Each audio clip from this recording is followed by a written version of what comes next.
Right now at 6, new details in the arrest of a Vancouver teacher accused of sexual misconduct with a student. Plus, I've never been so frightened in my life, really. It scared me. 2 people stabbed at a Northeast Portland hotel, the chaotic scene that unfolded early this morning. And a warning from law enforcement about a phone scam that scared some local workers into handing over hundreds of dollars.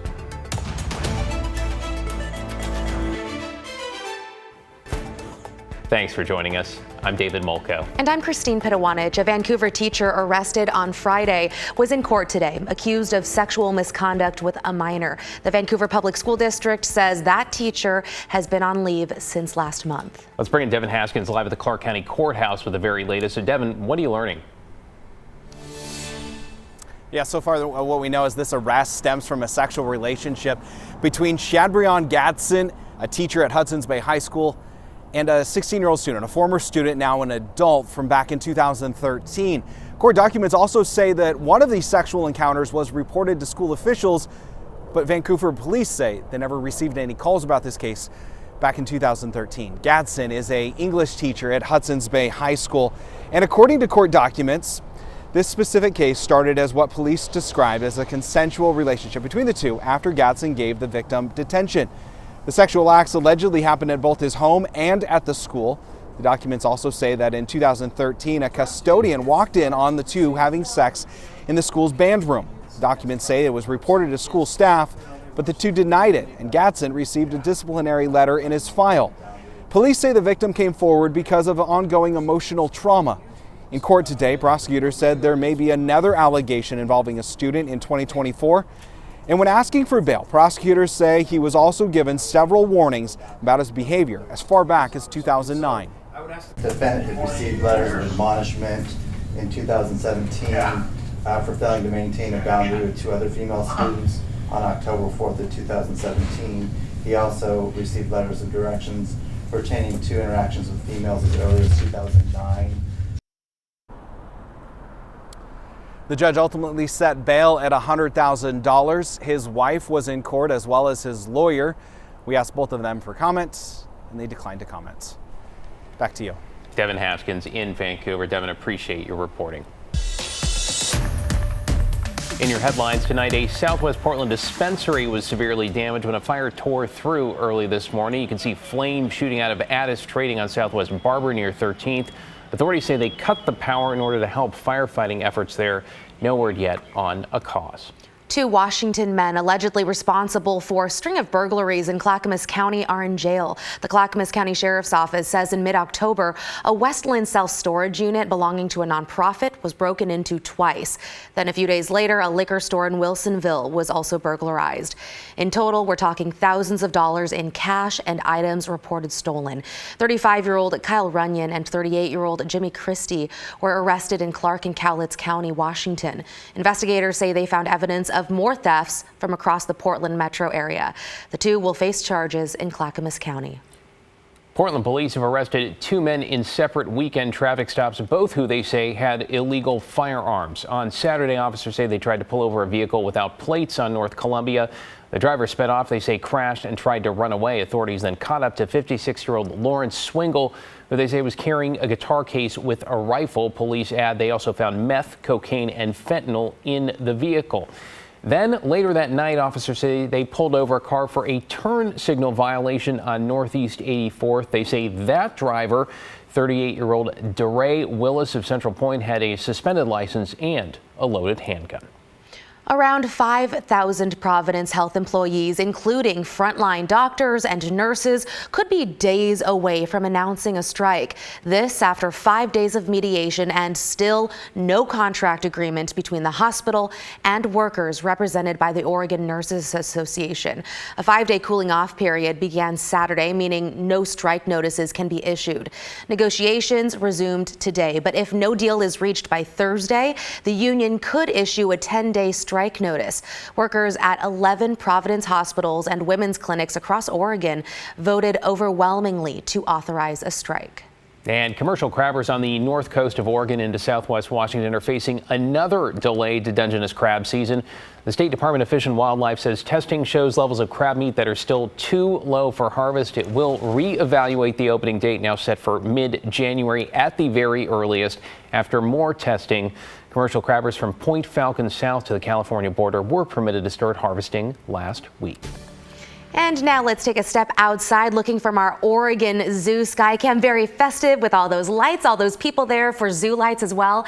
55 degrees on the dot in Portland, and some changes on the way for your holiday week. I really like that it's warm and not rainy. Yeah. Chief Meteorologist Matt Zafino's in the Weather Center tracking the very latest for us. Matt. Yeah, it's a bit rough on the Oregon coast right now, though. Going back to your crabbing story, look at the rain at Newport and the wind on the water. Southeast at 21, gusting to nearly 30. It's going to be blustery on the beaches for the next couple of days, but it's warm there too. 55 degrees out of the beach right now. Really quite amazing. Now, there's a high surf warning on the Oregon coast, and there's a winter storm watch in the Cascades. We'll come back to the winter storm watch, but I want to focus on the swells out at the beaches right now. The buoys are all reporting 19, 20 footers, even 21 footers out there. That's why we've got that high surf warning.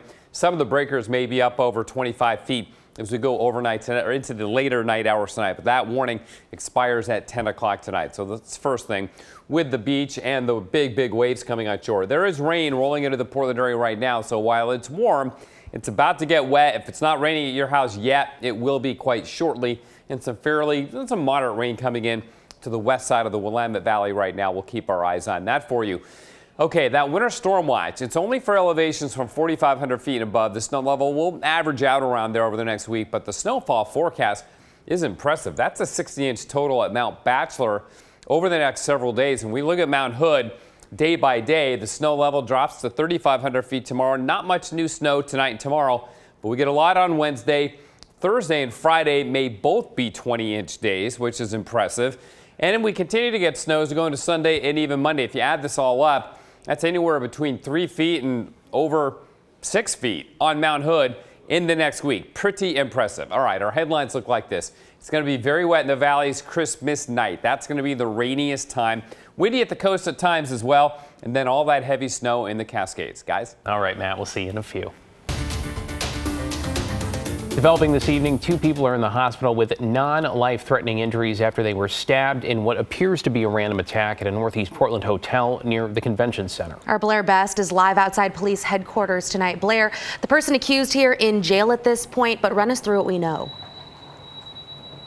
Christine, Portland police have identified the suspect as a 19-year-old woman, and they say she stabbed a hotel employee and a guest. We talked with several witnesses today who described what they saw as a frightening and chaotic scene unfold early this morning. It was at this Crown Plaza hotel just before 3:30 Monday morning. First, I saw this girl and she was trying to break the windows over there. The first floor windows of the hotel off Northeast 2nd Avenue in Weidler Street, between a tiny home village, a behavioral health crisis center, and the inn where Suad stays. This guy was out there trying to calm her down. And she went after him and she was like, "I'm going to kill you."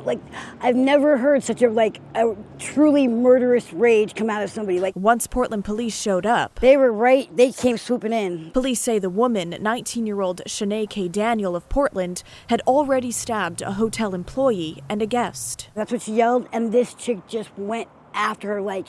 They started fighting, and then all of a sudden, you just hear, "Help me, help me." I've never been so frightened in my life, really. It scared me. Both victims were taken to the hospital with what police believe are non-life-threatening injuries. Well, that's tragic. I mean, that's an awful thing to hear. I feel for the family.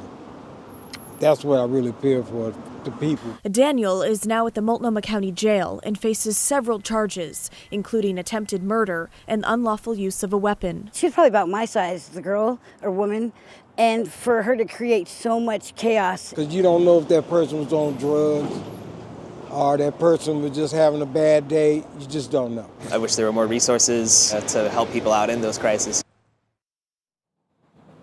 Now, Portland police say they don't know why Daniel allegedly stabbed 2 people. We reached out to the hotel for comment, but haven't heard back yet. When we were there today, it was open and operating business as usual. Daniel is due in court tomorrow afternoon. Back to you.